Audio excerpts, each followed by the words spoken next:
Hi, Shane here. You're watching Sam for God, and this is Mark. Check her out.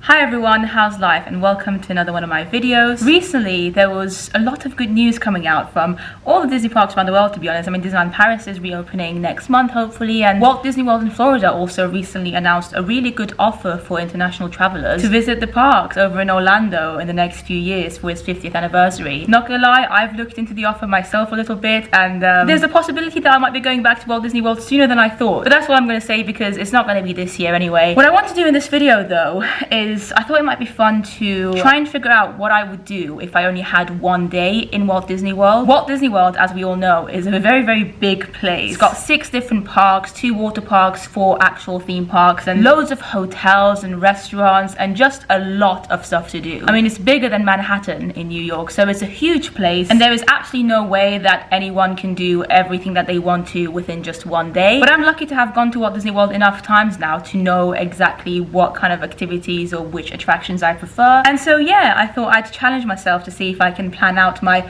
perfect day at Walt Disney World. I was inspired to make this video by the people at Diz Unplugged, so check out that channel if you want to. Diz Unplugged, there are a bunch of people that live in Florida and go to Walt Disney World constantly. They made a video recently where they talked about, you know, what they would do if they only had one day at Disney World, and it made me think, because as I said, this isn't an easy situation. Like, all these parks, all these opportunities, all these things to do, how are you going to try and fit them all within one day? You're going to have to be very selective, and that's exactly what I'm going to do. So I have written down my list on my phone, so I'm going to read through them. And yeah, if I have only one day at Disney World, it kind of means 24 hours, so supposedly I should be sleeping somewhere beforehand, like in a hotel. And for my perfect day at Walt Disney World, I'd be staying at the Beach Club Resort. It's my favorite Disney World resort that I've stayed at so far. I absolutely love it. I think it's a great location, and I love the blue theming as well. It's got the most comfortable bed, so yeah, that would ideally be where I'd be staying the night before. Then I would wake up to start my day at maybe, I want to say, around 8 or whatever time my first park is going to open, because I'd want to be there ideally at the very start of the opening. So I would start with Animal Kingdom. Animal Kingdom is my favorite Walt Disney World park, and I think it's really fun to be there in the day, in the morning especially. It tends to be quite quiet as well, and a lot of the meet and greets in Animal Kingdom only really happen towards the beginning of the day and stop as the day goes on, and I really want to go there to meet Pocahontas. So I'm going to get to Animal Kingdom, take some photos in front of the Tree of Light. I really love that location, actually. It's one of my favorite photo spots. So yeah, I'd spend some time doing that, you know, in my Animal Kingdom-esque outfit.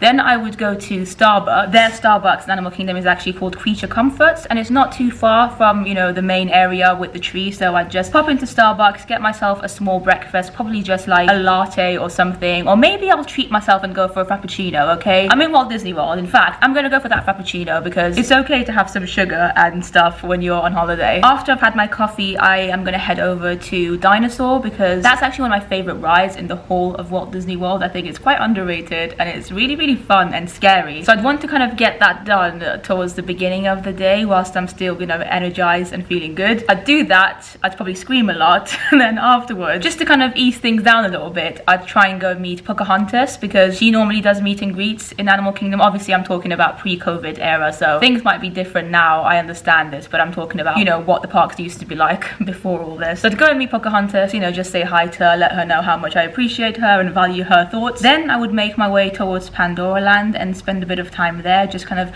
taking it all in, looking at the beauty of it, maybe taking some photos as well. I would then, of course, go on Flight of Passage, which to me is the best ride ever. I love that ride so much, and hopefully, you know, I'd have like a fast pass for it or something, so I wouldn't have to wait too long. I would do that, and then afterwards, again, just to keep the magic of Pandora Land going, I would go on the Navi River journey, because that attraction doesn't normally have very long queues. So even if I don't have a fast pass for it, I don't think it's going to be too difficult to get on it. And I've only actually been on the Navi River Journey attraction once, and I really liked it. Like, of course it's not as good as Flight of Passage, but it is actually a really nice ride. I love boat rides. You guys know that one of my favorite rides in Disneyland Paris is A Small World, and of course Pirates as well. And Navi River Journey is basically the same thing, just with different theming, but the theming is beautiful, it's gorgeous. And I'm not even the biggest Avatar fan. I saw Avatar when it first came out in the cinemas. I remember I actually found it quite quite boring. Like, it's quite a long film and I haven't really properly watched it ever since. So not the biggest fan of the movie, but I love that land. It is gorgeous. And the Navi River ride as well, it's just such a nice and relaxing ride with the music and all the nice creatures that you see around you. It is beautiful. It's a nice way to relax. Afterwards, I would make my way to Expedition Everest and see if I can get on that as well. Hopefully I would have a fast pass for that as well, because pre-COVID it was possible to have 3 fast passes at once in every park, so I would have probably used them for Dinosaur, Flight of Passage and Everest. I do Everest, have a lovely time, you know, scream, enjoy the thrills, and then afterwards it's probably time for lunch, right? I've done all the rides that I want to in Animal Kingdom, so it's time to sit down a bit and relax. And my restaurant of choice at Animal Kingdom, which is also probably my favorite restaurant in the whole of Walt Disney World, is Yak and Yeti. I love the food there so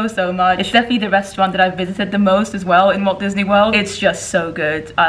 So good. I love Asian cuisine, and this restaurant offers a variety of phenomenal food, and it's like Asian food that is very much Americanized. So loads of butter, loads of oils, loads of things that make everything taste even better, which also probably means it's not as good for you, but it's okay because we're on holiday. It is such a good place. I honestly love Yak and Yeti so much. So yeah, I'd use it as a sit down, by the way, because I love the sit down menu more than I love the quick service. And I'd get myself the duck with the garlic noodles. Oh my god, they are so good. I'd also probably get myself a dessert, you know, like Yak and Yeti offers some really great desserts as well. And for the dessert, I'd probably just go for a chocolate cake because they do a really nice chocolate cake. So yeah, I'd probably be there for about an hour at the most. And at this point, I imagine it's probably around maybe 1 o'clock. So I would then make my way out of Animal Kingdom and go towards Magic Kingdom. Magic Kingdom is probably my second favorite park in Walt Disney World, and my hope would be to get to Magic Kingdom just before the parade starts. So back in the days, again pre-COVID, Magic Kingdom would normally have their parade on Festival of Fantasy at 3 p.m. So yeah, if I leave Animal Kingdom at around, I don't know, 1:30, etc., I should have more than enough time to make it to Magic Kingdom before the parade starts. In fact, I think what I'd like it to happen for my perfect one day at Disney World is to get to Magic Kingdom at around 2 o'clock or maybe just after 2. Hopefully at that point people are already kind of crowding around Main Street to get ready for the parade, and so I can just have like an empty Main Street like in the middle of it and just enjoy the atmosphere with all the people around it, all the excitement, all the balloons everywhere, people getting excited for the parade. I'd probably take some photos by the castle as well with the photo pass people. I've done that before actually. It's really fun to get photos by the castle when the parade is about to start, because Main Street just looks really empty. Apart from obviously on the sides of it, the actual Main Street area is pretty empty, so it's a great time to take some really cool photos by the castle. So I'd probably do that, and then I would just go and stand somewhere to watch the parade. I don't really mind where. I don't need to have the best view. I just want to watch it somehow. Fun fact, Festival of Fantasy is actually not one of my favorite parades. It's a good parade, but I don't love it. I'm not attached to it or anything, but the song's pretty fun, and just the fact that I get to be there in Magic Kingdom, you know, on Main Street ideally, listening to the Festival of Fantasy music and seeing everyone excited for the parade, that's enough for me. I don't need to have a front view for it. Then I would make myself to Tomorrowland, just because it's not too far from Main Street, and just take a couple of photos there, you know. I don't really need to do too much in Tomorrowland, but I like seeing it at least. I think it's a fun land to be in, but I'm not the biggest fan of any of their attractions in that land, so I'd probably just go there, walk a little bit, maybe take some photos by the purple wall on my way out, and then that's Tomorrowland done. Then I would go to the aerial ride in Fantasyland, because that's one of my favorite rides of all time as well, at least in Disney World. I have too many fun memories on it. I think it's a really fun ride. You know, Ariel is a fun princess. You know my relationship with her. I've got this love-hate relationship with Ariel, and I don't know, I mean, the songs in The Little Mermaid are phenomenal. It's just a great ride, like, I don't know, and it's one that doesn't normally have any queue for us, so I probably wouldn't even need like a fast pass. I'd just go on it. Not that I can have any fast passes anyway, because I would have used them all in Animal Kingdom. So once you've already used your fast passes up in a different park, then you can book new ones in a different park, but only one by one. So I don't know, maybe I'd go on it with a fast pass, maybe I wouldn't even need one. All I know is that I want to go on the aerial ride because it's an iconic part of all my Walt Disney World trips for me. So I'd do that, have an awesome time, you know, say hi to Sebastian and sing along with Ariel a little bit. Then I'd probably just walk around Fantasyland a little bit. Maybe I'd even head to the circus area of it as well, because I do like the theming there. In fact, I think whilst I'm in the circus area of Fantasyland, I might even go and meet some of the characters in there. Daisy normally does meet and greets there, Goofy does as well, and Donald. And again, these are meet and greets that don't often have like very long queues, so I'm happy to just wait, I don't know, for half an hour, whatever, and meet a couple of characters because I love doing that. And then I would head over to the mine train to see what the queue's like for that. Hopefully I would have managed to somehow get myself a fast pass for it, but if not, you know, I'll just wait in line. It's okay. Mine train is not an attraction that I absolutely like adore, but it's one that really reminds me of Walt Disney World, so for me a Walt Disney World day wouldn't really be a Walt Disney World day unless I've been on it. So I try my best to get on it. I'm sure it's going to be fine. And then after that, I think by this point it's probably going to be around maybe 6 p.m. This is when I will head over to Splash Mountain, because Splash Mountain normally tends to be very busy during the afternoon hours when the sun is at its heaviest. Obviously when it's very sunny and hot, that's when the queues are the longest. But I would imagine that around 6 o'clock it shouldn't be too busy. So I'd go on Splash Mountain, I'd get wet, I'd enjoy myself again, I'd sing along, have a great time, I would scream. And then once I'm off Splash Mountain and quite wet probably, I'll slowly make my way out from Magic Kingdom. But before I leave, I will pop over to Casey's Corner on Main Street because I want to have my dinner there, you know. I've already had a pretty big meal in Yak and Yeti in Animal Kingdom, and that would have been a table service. So for my dinner, I'd go for something faster, like a quick service meal, but you know, still pretty nice and still just as bad for you, but also very tasty. So that would be the hot dogs at Casey's Corner, specifically the mac and cheese hot dog, because it's just so bad it's good. I mean, it's just everything that you want, really. It's just all the comfort foods that you want in one go. It's also very messy to eat. I'm actually not like the biggest fan of it, but again, it's become one of those things I always do on every trip. It's a novelty food for me, you know, having mac and cheese in my hot dog from Casey's by the castle in Magic Kingdom with some chips. Like, I mean, is there anything more Disney than that? I don't think so. Then we're gonna park hop for the last time because my favorite nighttime show in Walt Disney World is actually Fantasmic, and that's obviously in Hollywood Studios. So whilst I could stay in Magic Kingdom and just watch Happily Ever After, I don't really want to do that if I've only got one day in the park. So I'm gonna make my way out of the park and probably actually get an Uber to Hollywood Studios because it's gonna be quicker than just waiting for the bus. And I want to make sure that I am, you know, in Hollywood Studios before Fantasmic starts, you know, having a good seat and everything. And I'm pretty sure Fantasmic starts normally at around 8 o'clock. Sometimes they have 2 showings of it depending on the time of year, but I don't know, I think it's normally either 8 o'clock or 8:30, something like that. So if I finish my food at Magic Kingdom by around 6:30 or I don't know, 6:45, again, that should give me enough time hopefully to make my way to Hollywood Studios ready to watch Fantasmic. So that's all I'm going to do. Once I get to Hollywood Studios, I'm just going to make my way straight to the theater for Fantasmic. You know, I love all the kind of pre-show stuff as well, the music that they play and the vibes, the atmosphere. It's just like, that is what Disney is all about for me. The memories that you make, you know, just being there before anything's even happened. Like, I love it. Pre-show Fantasmic is one of my favorite things to do in Walt Disney World. So yeah,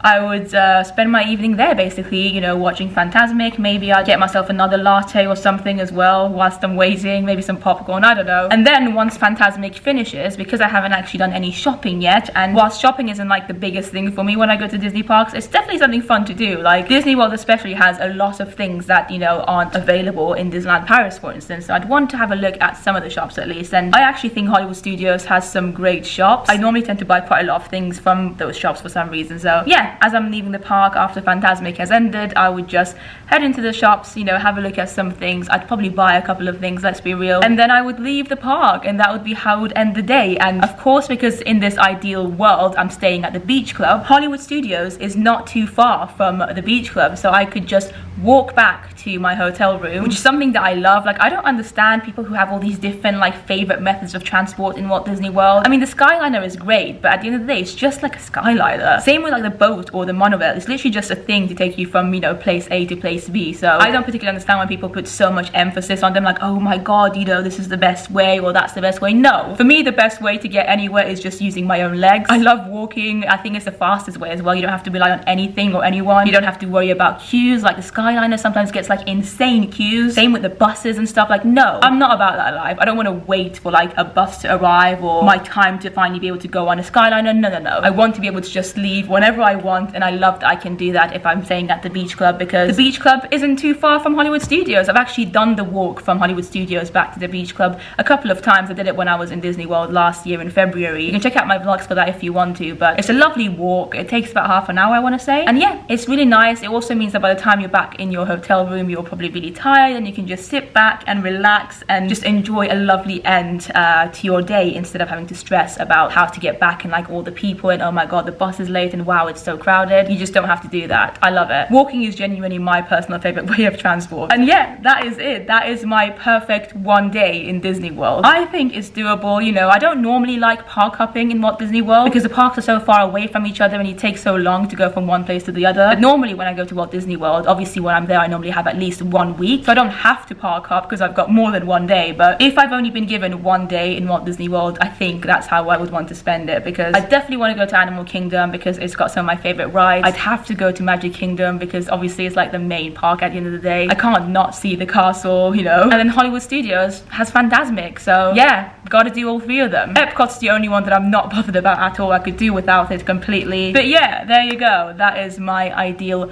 one day in Walt Disney World. What do you think of my choices? Let me know. Also, let me know in the comments what your perfect day would be in Walt Disney World. Would you park hop, or would you spend the whole day in just one park? What restaurant would you go to, or which restaurants would you go to? I mean, would you prefer to go to one of the resorts? Because they have loads of nice restaurants in the resorts as well, like in the hotels. Would you do that instead of spending all your day in the parks? I don't know, like, let me know. I'm very curious because the opportunities are endless. That's the thing. There are so many things to do in Walt Disney World that trying to figure out exactly what you want to do and what you want to prioritize in just 24 hours can actually be pretty hard. So mine took me a while to finalize, but I'd definitely be interested to know yours. And if you want to make video responses as well, go for it. Send me your videos, I'll watch them. And yeah, that is it. I just thought I'd make this fun random video talking about a hypothetical situation of only having one day in Disney World. I'm sure there are some people out there who have actually done this, so let me know if you have. I feel like if you live in America already, you probably have had the chance to just go to Disney World for a day only. So let me know what you did, you know, if you only went for a day. Thank you so much for watching. Follow me on Instagram if you want to, and I'll see you in the next video.